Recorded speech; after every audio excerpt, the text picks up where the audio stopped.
Hi అండి. Welcome to Shanti home maker. Rathasaptami రోజు ఏం చేయాలి? మాఘమాసంలో శుక్లపక్షంలో వచ్చే సప్తమిని రథసప్తమి అని అంటారు. ఆ రోజు సూర్యోదయానికి ముందే లేచి స్నానం చేయడం వల్ల మహాఫలం లభిస్తుంది. ఆ నెలంతా నియమం ప్రకారం అందరూ స్నానం చేయాలి. ఈ మాసంలో ఈ శ్లోకాన్ని చదువుతూ సంకల్పం చేయాలి. దుఃఖ దారిద్ర్య నాశాయ శ్రీ విష్ణు స్తోషనాయ చ ప్రతస్నానం కరోమ్యద్య మాఘే పాప వినాశనం. దుఃఖాన్ని, దారిద్ర్యాన్ని, పాపాన్ని పోగొట్టుకోవడం కోసం విష్ణు ప్రీతి కొరకు మాఘమాసంలో స్నానం చేస్తున్నాము. స్నానం చేసేటప్పుడు ఈ శ్లోకం చదవాలి. మకరస్తే రవౌ మఘే గోవిందాచ్యుత మాధవ స్నానేన అనేన మేదేవ యథోక్త ఫలదో భవ.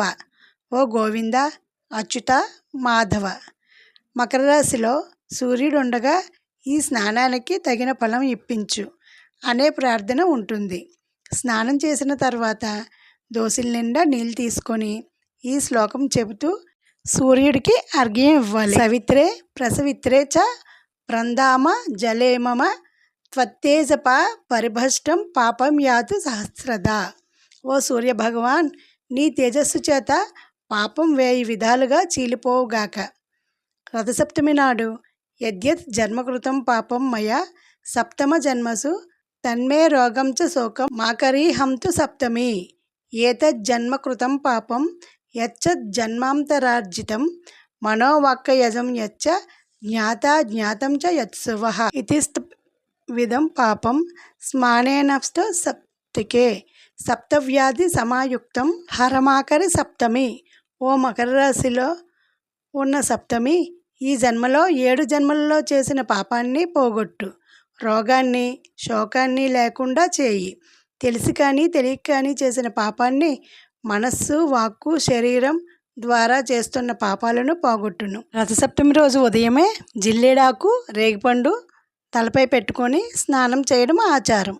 ఆ పైన సూర్యునికి అర్ఘ్యం, దోషులతో నీళ్లు వదులుట ఇవ్వాలి. సప్తసప్తి మహాప్రీతి సప్తలోక ప్రదీవన సప్తమి సహితో దేవ గృహానార్ఘ్యం దివాకర. 7 లోకాలకు కాంతినిచ్చే సూర్యదేవ, సప్తమి తిథిలో కూడుకున్నవాడా, ఈ ఆర్ఘ్యాన్ని తీసుకో. ఆ పైన సూర్యునికి ఈ శ్లోకాన్ని చెబుతూ నమస్కరించాలి.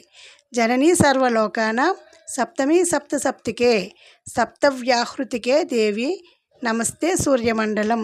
మంత్రం చెప్పడం రాకపోతే వింటూనైనా చేసుకోవచ్చు. ఆ రోజు ఆవు పిడకలు దొరికితే